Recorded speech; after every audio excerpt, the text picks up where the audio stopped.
लोकसभा चुनाव को लेकर हर एक पार्टी अपनी अपनी तैयारी में जुट गई है। प्रधानमंत्री नरेंद्र मोदी अलग अलग राज्यों में दौरे कर रहे हैं, कहीं पे शिलान्यास का कार्यक्रम कर रहे हैं तो कहीं पे उद्घाटन कर रहे हैं। इन सब के बीच बिहार एक ऐसा राज्य है जहां पे बीजेपी कमजोर दिख रही है, या कहें कि बिहार में बीजेपी के लिए जातीय समीकरण उतने मनमाफिक नहीं है जिससे वो बहुत ज्यादा उम्मीद लगा सके। इन सब के बीच बिहार में कर्पूरी ठाकुर जो पिछड़ों के एक बड़े नेता माने जाते हैं, जननायक माने जाते हैं, उनको केंद्र की सरकार ने भारत रत्न देकर नीतीश कुमार और लालू प्रसाद यादव की बरसों से जो एक अति पिछड़ा के समर्थक होने की जो छवि थी, उस छवि पर सीधा एक तरीके से कहें कि कब्जा नरेंद्र मोदी ने ये करके जमा दिया कि जो काम लालू यादव कांग्रेस की सरकारों से नहीं करवा सके, यानी कि 2004 से लेके 2010 तक 2004 से लेके 2014 तक कांग्रेस की सरकार रही थी केंद्र में, और लालू यादव की पार्टी यूपीए में काफी मजबूत भूमिका में थी। यूपीए सरकार में लालू यादव रेल मिनिस्टर थे, आप सभी को पता होगा। इसके अलावा ग्रामीण विकास मंत्रालय जो है वो आपको रघुवंश प्रसाद साहब के पास था। इन सब के बावजूद कांग्रेस से कभी भी कर्पूरी ठाकुर को भारत रत्न दिलवाने में या तो कहें कि कामयाब नहीं हो पाई थी लालू यादव की पार्टी राजद, या फिर कहें कि उन्होंने उस समय इतनी जबरदस्त तरीके से मांग भी नहीं उठाई थी।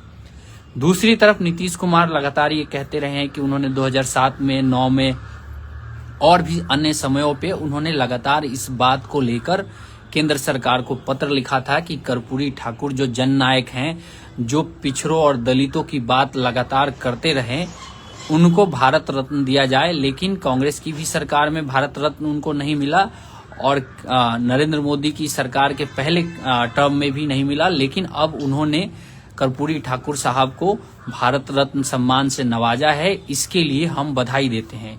यानी कि जो एक क्रेडिट लेने की होड़ मच जाती राजद के अंदर और जदयू के अंदर कि असली पिछड़ों का मसीहा कौन है, पिछड़ों को सम्मान असली कौन देता है, इस पे एक फुल स्टॉप नरेंद्र मोदी ने एक झटके में लगा दिया है कि असली पिछड़ों का सम्मान तो हम ही दे सकते हैं, क्योंकि कांग्रेस इतने साल तक सरकार में रही, इतने साल तक अन्य भी पार्टियों की सरकार रही, क्योंकि 1988 में कर्पूरी ठाकुर साहब का निधन हुआ था।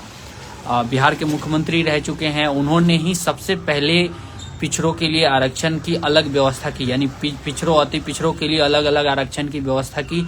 आप लोग यकीन मानिए कि आज से 50 साल पहले गरीब स्वर्णों के लिए भी 3% की व्यवस्था उन्होंने की थी। इसके अलावा महिलाओं के लिए अलग आरक्षण की व्यवस्था करी थी उन्होंने। तो उनका जो एक थॉट प्रोसेस अगर हम लोग बहुत बारीकी से समझे तो जो आज EWS केंद्र की सरकार दे रही है 10%, वो आज से 50 साल पहले उन्होंने कल्पना की थी और 3% देने के लिए ऐलान किया था कि आग में वो झुलस गए, उनकी कुर्सी चली गई और वो फिर दोबारा मतलब कि सत्ता में उस मायने में आप देखिए तो कर्पूरी ठाकुर ने किया था, उनकी लेगेसी को किसी ने आगे नहीं बढ़ाया। कल नीतीश कुमार मंच से भाषण दे रहे थे और नीतीश कुमार ने क्या कहा? नीतीश कुमार ने कहा कि कर्पूरी ठाकुर कभी भी परिवार को आगे नहीं बढ़ाए, लेकिन आज के नेता परिवार को ही आगे बढ़ाते हैं। ये उनका तंज था लालू प्रसाद यादव के ऊपर, और उसका आज रिप्लाई लालू प्रसाद यादव की बेटी रोहिणी आचार्य ने दिया है कि नीतीश कुमार के ऊपर सीधा कटाक्ष किया है कि जिसकी विचारधारा लगातार बदलते रहती है, उसका कोई अपना ठौर ठिकाना नहीं है, वो दूसरों को पाठ पढ़ा रहा है। यानी कि जो रोहिणी आचार्य जो लालू प्रसाद यादव की बेटी हैं, जिन्होंने किडनी डोनेट की है, उन्होंने सीधा हमला नीतीश कुमार के उस बात पे किया था जब नीतीश कुमार ने ये कहा था कि हमने अपने परिवार को नहीं आगे बढ़ाया, क्योंकि कर्पूरी ठाकुर जी ने अपने परिवार को आगे नहीं बढ़ाया, वो परिवार को आगे बढ़ाने की नीति के खिलाफ थे। आप लोग चेले हैं, आज के नेता भले ये क्लेम करें कि वो कर्पूरी ठाकुर के असली वारिस हैं या चेले हैं, लेकिन हकीकत में वो कर्पूरी ठाकुर से बहुत दूर हैं, क्योंकि कर्पूरी ठाकुर जब मुख्यमंत्री थे तब वो रिक्शा से चला करते थे, उनके पास एक जीप तक नहीं हुआ करती थी। और आज एक व्यक्ति कोई मुख्यमंत्री तो छोड़ दीजिए, मंत्री या विधायक बन जाता है तो उसके पास हजारों करोड़ की संपत्ति हो जाती है, सैकड़ों करोड़ की संपत्ति हो जाती है, 5-7 उसके पास एसयूवी होती हैं जिनकी कीमत एक गाड़ी की 30 लाख 35 लाख होती है। तो ये जो जितने भी आज के डेट में कर्पूरी ठाकुर जी को अपना गुरु बता रहे हैं, इन्होंने कर्पूरी ठाकुर जी से बिल्कुल भी कुछ नहीं सीखा था।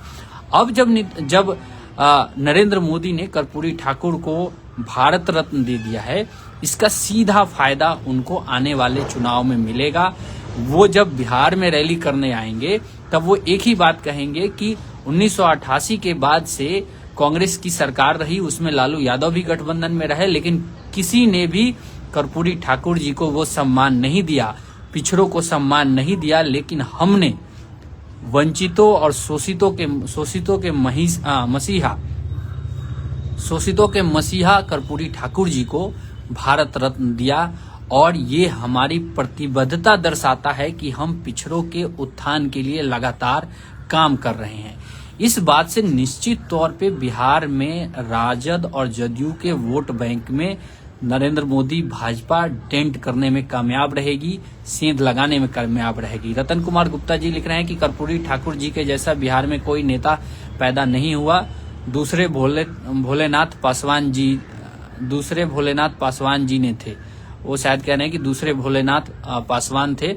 तो ये अब समझिए कि ये जो गेम है, ये गेम अब खुल गया है। जैसे जैसे चुनाव नजदीक आएगा, अब देखिए भाजपा ने पहले राम मंदिर पे पूरा देश में इवेंट बनाया, पूरे तरीके से राममय किया पूरे देश को। उसके बाद अब उन्होंने कर्पूरी ठाकुर जी को भारत रत्न देके बिहार के अंदर जो अति पिछड़ा वोट बैंक है उसके अंदर सहानुभूति अपने लिए हासिल जरूर कर लिया है।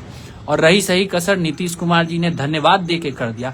वैसे नीतीश कुमार जी को भी इस बात के लिए धन्यवाद दिया जाना चाहिए कि कम से कम उन्होंने खुले मंच से उन्होंने प्रधानमंत्री को इस बात के लिए धन्यवाद दिया कि उनकी मांग को माना गया।